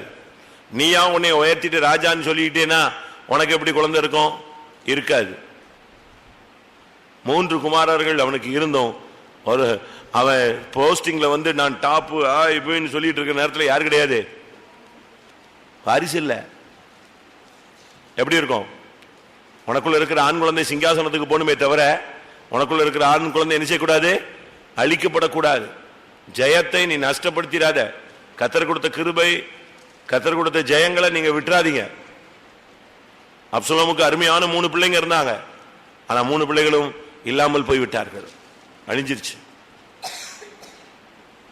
நல்லா கவனிச்சுக்கோங்க. நம்முடைய வாழ்க்கையில நாம் தவறு செய்யும் பொழுது நம்முடைய ஜெயஜீவி என்ன செய்யுது? நஷ்டப்படுகிறது. கிருபை நஷ்டப்படுகிறது. அபிஷேகம் நஷ்டப்படுகிறது. இப்ப என்ன செய்ய ஆரம்பிச்சிட்டான்னா, தனக்கு யாரும் இல்ல, அதனால தாம் பேரை தான் நிப்பாட்டுவான். 18:18 மறுபடியும் வாசிங்க.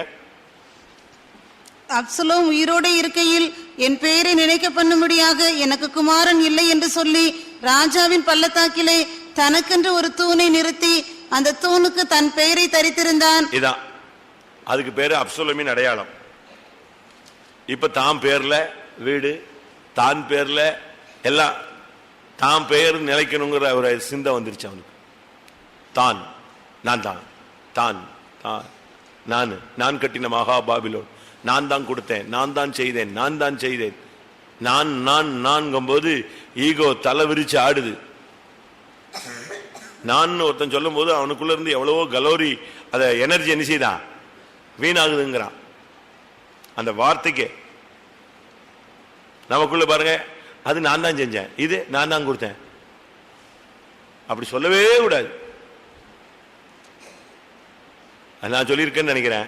பாஸ்டர் கேசி வர்கீஸ் ஒரு இடத்துக்கு டிரான்ஸ்பர் ஆகி வந்த போது ஒருத்தர் வந்து பார்த்தாராம். தோத்திரம் பாஸ்டர், நீங்க யாரு? நான் தான் பழைய விசுவாசி அப்படி இப்படின்னு சொன்னாராம். ஆமா, சரி, நான் தான் இந்த ஹாலில் இருக்கிற எல்லா ஃபேன் வாங்கி போட்டேன் அப்படின்னாராம். அவர் பாஸ்டர் கேசி வர்கீஸ் சாதாரண ஆளா? அவங்கெல்லாம் பழைய காலத்து தீவிரவாதிகள், பயங்கரமான ஸ்பீட் பார்ட்டிகள். அப்படியா, நான் வேணா கொஞ்ச நேரம் டைம் தரேன், நீங்க எல்லாம் கழிச்சிட்டு போயிருங்கன்னாராம். ஃபர்ஸ்ட் நாளே யாருக்கு அடி? இவர் அப்சலோம் வந்து சொன்னாரு, நான் தான் இதெல்லாம் வாங்கி போட்டேன். அப்சலோம் தானே எல்லாத்தையும் கலத்திட்டு போனாரு அவரு. அதுக்கு பிறகு அந்த விசுவாசிக்கு இல்ல தெரியாம சொல்லிட்டேன், கலத்திரு ஹாலில் இனிமேல் உன் பேர்ல உள்ள ஃபேன் நினைச்ச கூடாது, ஓடக்கூடாது, தூக்கிட்டு போனார். நான் செஞ்சேன், நான் தான் கொடுத்தேன். என்னத்த கொடுத்துட்ட? பொய். நம்ம கொடுத்தா கூட வெளியவே சொல்லக்கூடாது, புரியுதா? நம்ம கொடுத்தா கூட வெளியே சொல்லிட்டேனால போச்சு, அதனுடைய பிரதிபலன் அழிஞ்சு போச்சு. இவன் தன்னுடைய பெயரை நிலைநிறுத்தினான், தனக்கென்று ஒரு தூணை நிறுத்தினான். அடுத்து 18ஆம் அதிகாரம் 6ஆம் வசனத்துல தாவீதோடு யுத்தத்துக்கு வந்து விட்டான். ஜனங்கள் வெளியே இஸ்ரவேலருக்கு எதிராக புறப்பட்ட பிற்பாடு எப்ராயிம் காட்டிலே யுத்தம் நடந்தது. யாருக்கு விரோதமா நீ வார? தகப்பனுக்கு விரோதமாகவா? உன்னை பெற்றவங்களுக்கு விரோதமாகவா? யாருக்கு விரோதமா நீ எழும்பினாய்? பெத்த தகப்பனுக்கு. இவனை ராஜகுமாரனா பார்த்து அழகு வச்சு இவனை நல்ல நிலவரத்துக்கு கொண்டு வந்து, இப்ப பாருங்க தமிழ்ல சொல்லுவான், வளர்த்த கடா மார்புல பாஞ்சிருச்சு. அதான் நடக்குது. ஊழியத்தில் கூட அப்படி உண்டு, விசுவாசிகள் குடும்பங்கள் கூட அப்படி உண்டு. சொந்த பிள்ளைகளே தகப்பன தாயெல்லாம் என்ன செய்யுது, வெளியே அனுப்பிடுறாங்க. இப்ப நான் சமீபத்தில் அன்னைக்கு பேப்பர்ல ஏதோ ஒரு எங்கேயோ கிடந்த ஒரு பேப்பர்ல பார்த்தேன், ஒரு பாட்டியம்மா, ஒரு அம்மா, 2 பிள்ளைங்க, 2 பிள்ளைங்களும் அந்த அம்மாவை கவனிக்காம ஒரு ரூம்ல போட்டு பூட்டி வச்சிருக்காங்க. பாத்தீங்களா அந்த பேப்பர்ல? ஒருத்தன் வந்து கவர்மெண்ட் ஆபீசர், இன்னொருத்தன் அவன் எங்கேயோ இருக்கான். அது சாகலன்னு அப்பப்போ வந்து அடிப்பானுங்களாம். யார?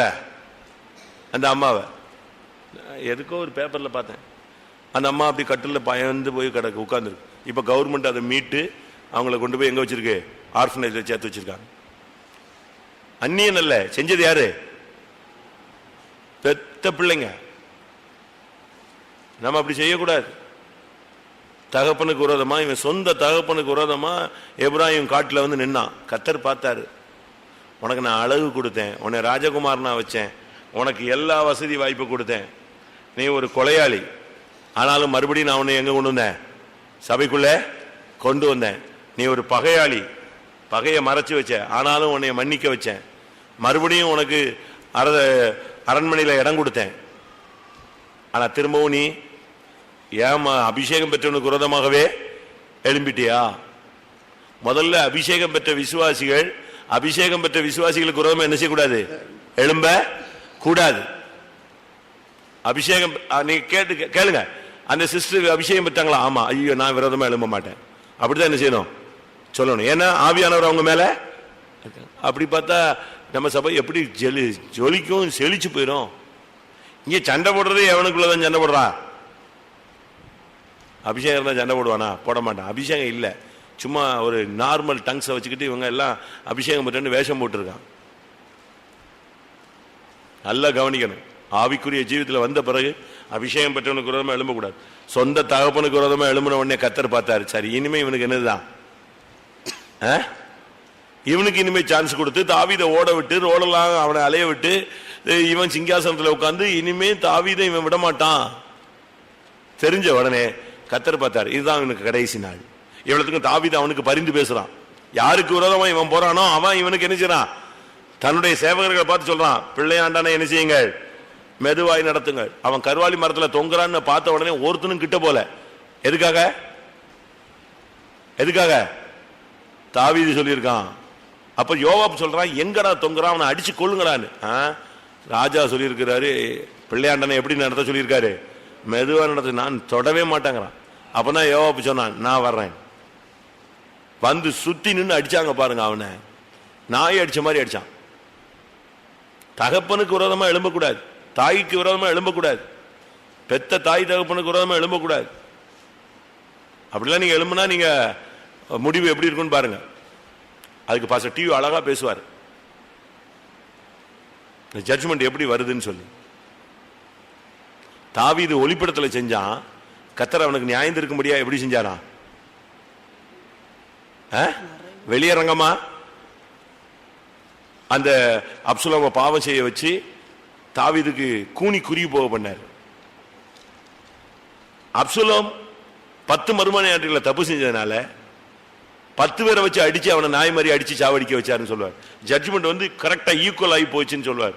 படிச்சிருக்கீங்களா? அதே கேட்டிருக்கீங்களா? 10 பேர் சுத்தி நின்று அடித்தார்கள். வாசிங்க 15ஆம் வசனம். அப்பொழுது யோவாபின் ஆயுததாரிகளாகிய 10 சேவகர் அப்சலோமை சூழ்ந்து அவனை அடித்து கொன்று போட்டார்கள். எவ்வளவு பெரிய மோசமான ஒரு கண்டிஷனுக்கு வந்துட்டான் பாருங்க. ஆவிக்குரிய ஜீவியத்துல நம்ம ரொம்ப கவனமா இருக்கணும். இல்லைன்னா அவ்வளவுதான். ஆவிக்குரிய வாழ்க்கையில வந்துட்ட பிறகு ரொம்ப கவனமா இருக்கணும். இல்லைன்னு சொன்னா நம்முடைய வாழ்க்கையில ஜட்ஜ்மெண்ட் பயங்கரமா இருக்கும். நெஞ்சில் அடித்தார்கள். 10 பேர் சுத்தி நின்று அவனுடைய நெஞ்சில் அடிச்சான். சுத்தி அப்படிதானே இருக்கு. 14. ஆதலால் யோவாப், நான் இப்படி உன்னோட பேசி தாமதிக்க மாட்டேன் என்று சொல்லி தன் கையிலே 3 வளையங்களை எடுத்துக்கொண்டு அப்சலோம் இன்னும் கர்வாலி மரத்தின் நடுவிலே உயிரோட தொங்குகையில் அவைகளை அவன் நெஞ்சிலே குத்தினான். அப்படியே மரத்தை விட்டு கீழே இறக்கவே இல்லை. அங்கேயே அவன் சத்த பிறதான் அவனை கீழே இறக்கினான். எப்படி இருக்குன்னு பாருங்க.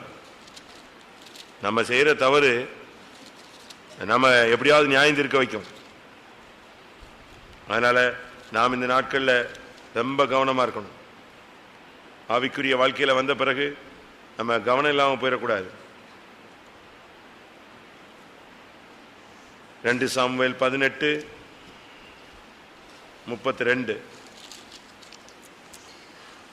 அப்பொழுது ராஜா கூஷியை பார்த்து, பிள்ளையாண்டனாகி அப்சலோம் சுகமாய் இருக்கிறானா என்று கேட்டதற்கு கூஷி என்பவன், அந்த பிள்ளையாண்டானுக்கு நடந்தது போல ராஜாவாகி என் ஆண்டனுடைய சத்துருக்களுக்கும் பொல்லாப்பு செய்ய உமக்கு விரோதமாய் எழும்புகிற யாவருக்கும் நடக்க கடவது என்றான்.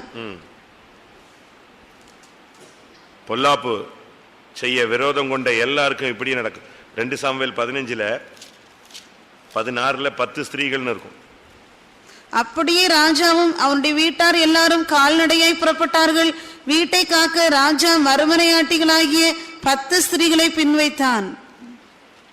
இதுக்கு ரிசல்ட் என்னது? அடி எத்தனை பேர் சேர்ந்து அடிச்சாங்க?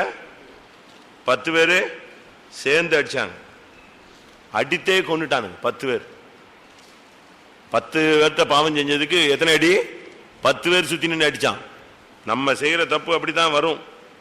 பொல்லாப்பு செய்ய விரோதம் கொண்ட எல்லாருக்கும் இப்படியே நடக்கும். எல்லாரும் கண்களை மூடுவோம். அப்சலோமின் ஆவியை இன்னைக்கு அடிச்சு கொள்ளணும். அபிஷேகத்தில் அடிக்கணும். நமக்குள்ளேயும் எனக்குள்ளேயும் உங்களுக்குள்ளேயும் சபைக்குள்ளேயும் ஊழியர்களுக்குள்ளேயும் விசுவாசிகளுக்குள்ளேயும் இந்த அப்சலோம் இருக்கவே கூடாது. சில நேரங்களில் சில சூழ்நிலைகளில் சமயம் சந்தர்ப்பம் பார்த்து இந்த அப்சலோமின் ஆவி நமக்குள்ள பிள்ளைகளுக்குள்ள சபைக்குள்ள ஊழியர்களுக்குள்ள வந்திருக்கலாம். யோவாப் சுத்தி நின்று அடிச்சான். தாவீது கூட அதுல அவ்வளவு இன்ட்ரெஸ்ட் இல்லாத ஆளு. ஒரு சிலர்லாம் பாவத்தை அழிக்கிறதுல அவ்வளவு நாட்டங்குறான்றது இல்ல. சரி போவோம், சுத்திரி போட்டது போலாம், ராபோஜன் எடுக்கணும்ல, போயிட்டு வருவோம், இப்படிலாம் வர்றாங்க. நான் சொல்ல வர்ற பாயிண்ட புரிஞ்சுக்கோங்க. தாவீதுக்கு கூட அப்சலோமை அழிக்க தீவிரம் இல்ல, பாவத்தை அழிக்க நீ தீவிரம் காட்டணும். ஆனா யோவாப் இந்த விஷயத்துல முடிவெடுத்துட்டான். தெளிவான முடிவெடுத்துட்டான். யாரை கொன்னே பண்ணுன்னு, அப்சலோம காலி பண்ணணுங்கிறதுல யோவாப் தெளிவா இருக்கான். ஆனா ராஜாவும் ஒரு சில ஜனங்களும் அப்சலோம கொல்றதுல தீவிரம் என்ன செய்யல, காட்டல. இந்த சுத்திகரிப்பு கூட்டத்தில் அப்சலோமின் ஆவியை அழிக்க நீ தீவிரம் காட்டுகிறாயா, இல்லாவிட்டால் அப்சலோமின் ஆவியை வச்சுக்கிட்டே அடுத்த பயணத்தில் நீ போகலான்னு யோசிக்கிறாயா? இந்த ராபோஜனத்தோடு நமக்குள்ள இருக்கிற அப்சலோமின் ஆவியை அடிச்சே என்ன செய்யணும், கொல்லணும். அந்த ஆவி இனிமே வரக்கூடாது. இனிமே நீங்க என்னைக்காவது வந்துட்டு அன்னைக்கு இப்படி பண்ணாங்க பாத்தீங்களா அப்படின்னு நீ அடிச்சு கொள்ளல, அப்சலோம வச்சுக்கிட்டே ராபோஜனம் எடுத்துட்டேன்னு அர்த்தம் இல்ல. அவங்க அப்படிலாம் பண்ணிட்டாங்க, நான் விட மாட்டேன், நான் அதை கேட்பேன், நான் பார்ப்பேன், அதை செய்வேன், அதுக்கு எப்படினாலும் அதுக்கு ஒரு முடிவு கட்டணும்னா நீ ராபோஜனம் எடுத்த பிறகு உனக்கு என்ன இருக்கு, அப்சலோமின் ஆவி இருக்கு. அதே நேரத்தில் எல்லாத்தையும் ஒப்புரவாகாம நீங்க பாட்டுக்கு துணிஞ்சு ராபோஜனம் எடுத்துட்டு வாயை தொடச்சிட்டு போயிடக்கூடாது. அது துணிகரமான பாவம். அந்த லெவலுக்கும் போயிடக்கூடாது. ஒப்புரவாகுங்கள். திரும்ப விளைச்சல கெடுத்துடாதீங்க. நஷ்டத்தை மறுபடியும் கொண்டு வராதீங்க. பெரிய ஆள் ஆகணும்னு ஆசையே படாதீங்க. சபையில என்னங்க பெரிய ஆள்? சபையில என்ன? கிறிஸ்துவின் சரீரமாகிய சபையில கண்ணு பெருசா கால் பெருசான்னு பட்டிமன்றம் நடத்தினா எது பெருசு சொல்லுங்க? இந்த சரீரத்தில் எது பெருசு அப்படின்னு போட்டுட்டு சண்டை போட்டா என்ன பிரயோஜனம்? கால் நான் பெருசு, நான் தான் உங்களை தூக்கிட்டு அலைகிறேன் அப்படின்னா தலை சொல்லணும், நான் தான் உச்சியில இருக்காங்க, நீ கம்முன்னு கீழே இருறாங்க. இப்படி சொல்லிட்டு அலைய வேண்டியதான் ஒருத்தரை. இப்ப நம்ம சரீரமாகிய சபையில தலைய கிறிஸ்து, நம்மளாம் யாரு? அவயவங்கள். பேசாம இருக்கிற ஊழியத்தை செஞ்சுட்டு அமைதியா போகணும். சபைக்குள்ள நம்மளை உயர்த்தக்கூடாது. நான் படிச்சு பார்த்தேன், குமாரன் இருந்தான், திருப்பி குமாரன் எப்படி இல்லாம போனான்? கத்திருந்த சபைக்குள்ள வந்த பிறகு கிருபை, ஜபாவி, விசுவாசம், பரிசுத்தம், விட்டு கொடுத்தல், சகித்தல் எல்லாம் நம்ம உனக்கு கொடுத்திருந்தாரே. இப்ப எப்படி அதெல்லாம் போயிடுச்சு? இன்னைக்கு தரிசனம் இல்லை, வெளிப்பாடு இல்லை, ஜபம் இல்லை, கோபம், வைராக்கியம், இதுதான் மிஞ்சி போய் சபைக்குள்ள கிடக்கு. எல்லாரும் கண்களை மூடுவோம் கொஞ்ச நேரம். நமக்கு இது ஒரு முக்கியமான கூட்டம். நாளைக்கு காலை கூட்டம், நாளைக்கு மாலை கூட்டம், 2 கூட்டம் தான் இருக்கு. இது ஒரு மெயின் மீட்டிங், ஈவினிங் மீட்டிங். ஆண்டவரே, எனக்குள்ள அப்சலோமின் தன்மைகளை நான் உணர்கிறேன். நான் சொல்றேன், ஓப்பனா சொல்றேன், எனக்குள்ளேயும் நான் பிரசங்க ரொம்ப ஸ்பீடா பண்ணிட்டேன், இன்ட்ரெஸ்டா பண்ணிட்டேன், உங்களெல்லாம் குத்துற மாதிரி பேசிட்டேன், கரெக்ட். ஆனா எனக்குள்ளேயும் அப்சலோமினுடைய பல பாதிப்புகள் என்ன செய்து இருக்கு. சூழ்நிலைகள் மத்தியில் நான் அதை வெளிப்படுத்தி இருக்கிறேன். கர்த்தர் அதை தான் எனக்கு மன்னிக்கணும். நானும் ஒத்துக்கொள்றேன். எல்லாரும் நம்ம எல்லாம் ஆண்டோடைய முன்பாக வசனம் இருபுறம் கருக்குள்ள பட்டயம். நான் எடுத்து வெட்டும் போது என்னையும் வெட்டும், உங்களையும் வெட்டும். எல்லாரும் தாழ்த்துவோம் சில நிமிடங்கள். யாரும் தயவு செய்து தலையை மட்டும் கீழே போடாதீங்க, தூங்கிடாதீங்க. அது தேவ சமூகத்தை ரொம்ப கனவீனம் பண்ற மாதிரி இருக்கும். கர்த்தர் உங்க மேல ரொம்ப நியாயம் இருக்கிற மாதிரி ஆயிரும். அதனால டைமை மட்டும் பிரயோஜனப்படுத்துங்க. 10 நிமிஷமோ 20 நிமிஷமோ நீ அழலாம், இருதயத்தை உடைக்கலாம். எனக்கு தான் பேசுகிறார் கர்த்தர் அப்படின்னு என்னத்தான் இந்த பாஸ்டர் பேசுறாருன்னு பிசாசின் உபதேசத்துக்கு இடம் கொடுத்து கெடுத்துறாத. ஆண்டவரே, ஆமா ஆண்டவரே, அப்சலோமின் ஸ்பிரிட் எனக்கு தான் சுவாமி, நான் தான் இதை செஞ்சுட்டேன். என்னைக்கோ நடந்த சம்பவத்தை வச்சுக்கிட்டு இன்னும் நான் புலம்பிக்கிட்டு சாப்பிடாம தூங்காம இப்படியே பைத்தியம் மாதிரி அலைகிறேன் சுவாமி. இன்னும் எனக்கு சான்ஸ் கிடைச்சா நான் பழி வாங்குறதுக்கு ரெடி துடிச்சுக்கிட்டு இருக்கேனே. எத்தனையோ விளைச்சல்கள் கிருபைகளை நஷ்டப்படுத்திட்டேனே. நீர் எனக்கு கொடுத்த ஆண் பிள்ளையை நான் அழித்து விட்டேனே. தகப்பனோட யுத்தத்துக்கு வந்து விட்டேனே. பரிசுத்தவான்களோட யுத்தத்துக்கு வந்துட்டேனே. ஆவிக்குரிய ஜனங்களோட யுத்தம் எனக்கு வந்துருச்சே.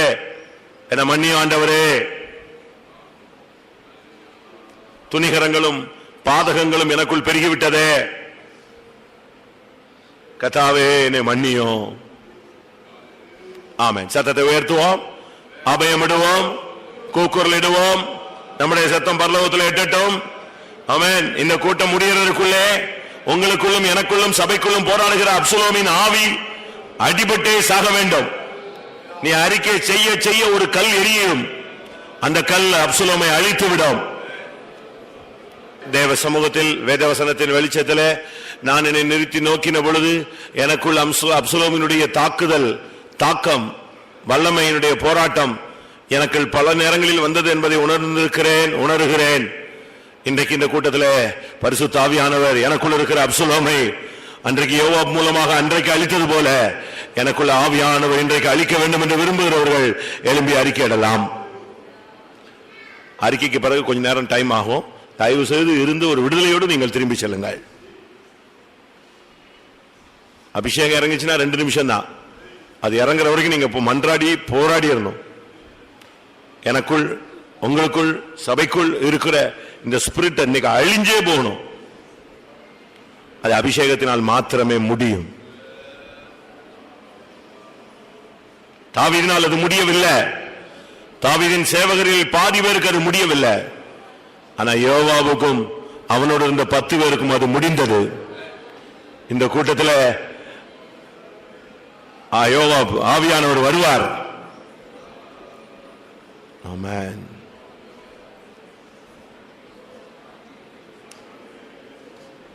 கர்த்தாவே, நான் ஒரு அந்நியனா இருந்தேன், நீர் என்னை நேசித்தீர். எனக்கு அழகு, ஐஸ்வர்யம், வசதி, வாய்ப்பு, குடும்பம் எல்லாம் நீர் தந்தியது. ரட்சிப்பு, விசுவாசம், பரிசுத்தாவி, ஜெயஜீவியம், இன்னும் எத்தனையோ மேன்மைகள், கிருபைகள், வரங்கள், வல்லமைகள், தாளந்துகள் எனக்கு தந்தீர்.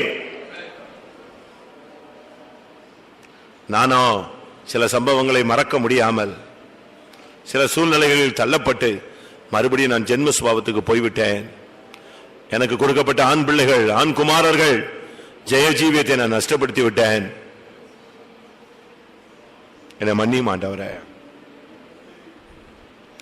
இன்றைக்கு மறுபடியும் உம்முடைய முகத்தை காண வாஞ்சிக்கிறேன். நான் எருசலேமிலிருந்து உம்மை பார்க்காமல் இருக்க நான் விருப்பப்படவில்லை. இன்னைக்கு நான் உம்முடைய முகத்தை காண வாஞ்சிக்கிறேன். எத்தனையோ வருடங்கள், எத்தனையோ மாதங்களாக உம்முடைய முக தரிசனத்தை, கிருபையை நான் இழந்திருக்கிறேன். எனக்கு மறுபடியும் இன்னைக்கு உம்முடைய முகத்தை பார்க்கக்கூடிய ஒரு தரிசனம், கிருபை தாரும். எனக்கு மேன்மை, புகழ் ஒன்று வேண்டாம்.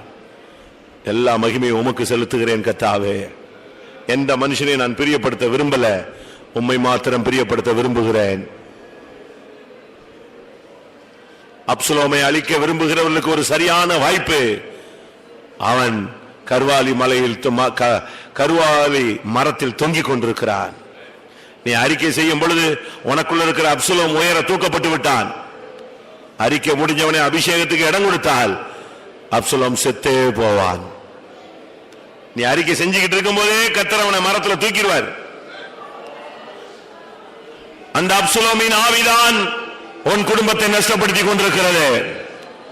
அந்த அப்சலோமின் ஆவிதான் உன் சந்ததிகளை பின்மாற்றத்துக்கு இழுத்துக் கொண்டிருக்கிறது. அந்த அப்சலோமின் ஆவிதான் உன் ஊழியத்தில் நீ மேன்மையடைய விடாமல் உன்னோடு போராடி கொண்டிருக்கிறது. கர்த்தர் உன்னை உயர்த்த விரும்புகிறார். இன்றைக்கு உன்னை தாழ்த்து.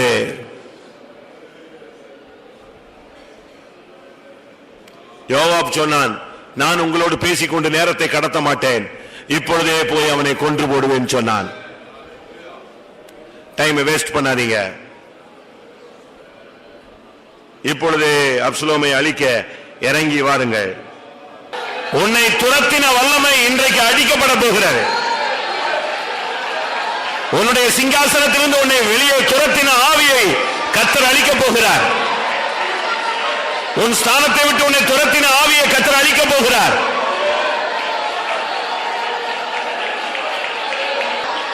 அல்லேலூயா.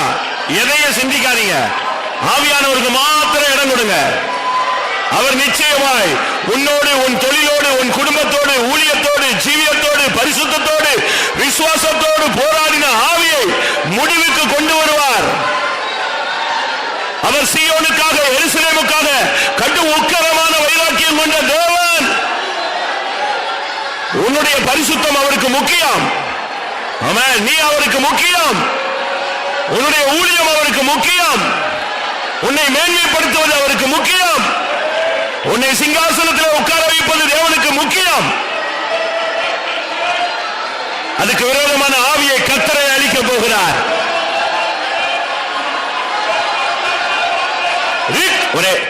ஒரே ஒரு வார்த்தை சொல்றேன், அதுக்கு பிறகு நீங்க எல்லாரும் சரியா தேவ சமூகத்தை அனுபவிங்க. தாவீது அங்கே ஒரு ஓரத்தில் உட்கார்ந்து விட்டான்.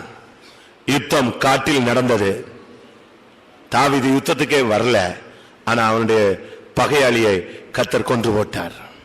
நீ இங்க மௌனமா இருக்கிற, தேவ சமூகத்தில் கடந்து கத்திக்கிட்டு இருக்கிற, என்ன நடக்குதோன்னு கர்த்தர் யுத்தத்தை தொடங்கி இருக்கிறார். உனக்கு விரோதமான வல்லமை இன்றைக்கு அடிக்கப்பட போகிறது. இந்த சுத்திகரிப்பு கூட்டம் ஒரு பெரிய விடுதலையின் கூட்டம். ஹல்லேலூயா. ஆவியானவர் வைராக்கியமாய் வந்திருக்கிறார். சீயோனுக்காக, எருசலேமுக்காக வைராக்கியம் உள்ள தேவன் உன்னுடைய பரிசுத்தத்தோடு போராடின ஆவியை கர்த்தர் அழிக்கப் போகிறார். கர்த்தர் யுத்தகலத்தில் போராடிக்கிட்டு இருக்கும் போது நீங்க சும்மா கையை நீட்டி காலை கட்டி இல்லாட்ட பேசாம ஒரு ஓரத்தில் உட்கார்ந்து முக்காட போட்டு கவுந்துட்டீங்கன்னா, நான் இப்ப சொல்றேன், கர்த்தருடைய சன்னிதானத்தில் ஆல்டர்ல நின்னு சொல்றேன், கர்த்தர் உனக்காக யுத்தம் பண்ணும்போது நீயும் கர்த்தருக்காக நில்லு. ஆமென். கர்த்தர் உனக்காக எழுந்தருளும் பொழுது நீ மௌனமா இருந்தா நீ உட்கார்ந்து அழுதுகிட்டு தான் இருக்கணும். தாவீது மாதிரி கர்த்தர் எழுந்தருளி இருக்கிறார். சத்துரு சிதறுண்டு ஓட போகிறான். ஆமென். அப்சலோமை அழிக்க நீ தாமதம் பண்ணாத, மெதுவாய் பிரயாசப்படாத. ஹல்லேலூயா. உன் பிரதிஷ்டைக்கு விரோதமான ஆவியை கர்த்தர் அழிக்கட்டும். உன் பரிசுத்தத்துக்கு விரோதமான ஆவியை கர்த்தர் அழிக்கட்டும். உன் குடும்பத்துக்கு விரோதமான ஆவியை கர்த்தர் அழிக்கட்டும். உன்னுடைய ஊழியத்துக்கு விரோதமான ஆவியை கர்த்தர் அழிக்கட்டும். வல்லமை உண்டு. அவனுடைய ஓட்டத்தை முடிக்கிறார். ஹல்லேலூயா. அவங்களுக்கு பின்னால வந்த சக்தியை கர்த்தர் இன்றைக்கு தூக்கி நிறுத்தி இருக்கிறார். ஆமென். இனிமேல் அது கிரியை செய்ய முடியாது. ஆமென். பரிசுத்த ஆவியானவர் நியாயம் தீர்க்கிறார்.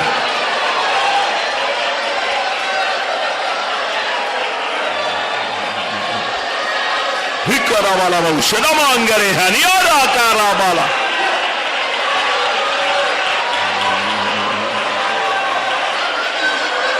ஹல்லேலூயா, ஹல்லேலூயா, ஹல்லேலூயா. பரிசுத்த ஆவியினால் ஜெயம், விடுதலை.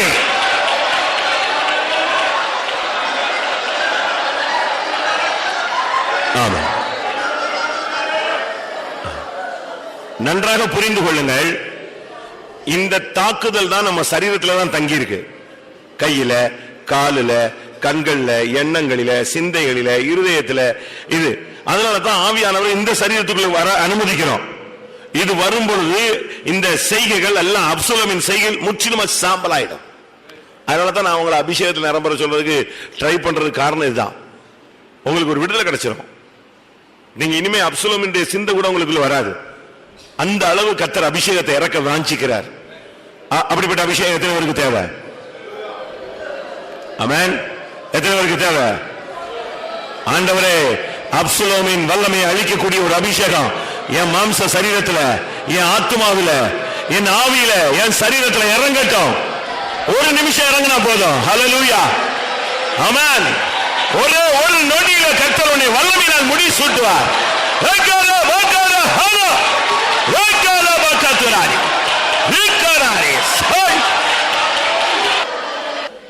உனக்கு ஒரு புதிய நாமத்தை தரிக்கும்படியாக வந்திருக்கிறேன். உன் நெற்றியில் நான் ஒரு புதிய நாமத்தை தரிப்பிக்க போகிறேன். இனிமேல் உன் வாழ்க்கை அந்த புதிய நாமத்துக்கு ஏற்ற வண்ணமாக நான் உனக்கு அமைத்து தரப்போகிறேன். நான் மாறாதவர்.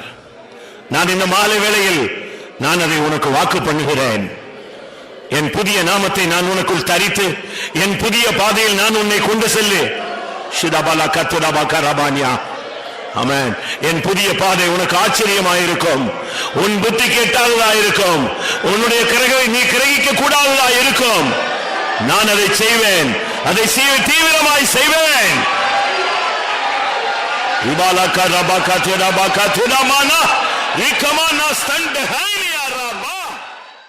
கர்த்தருடைய சமூகத்துக்காய் ஸ்தோத்திரம் பண்ணுவோம்.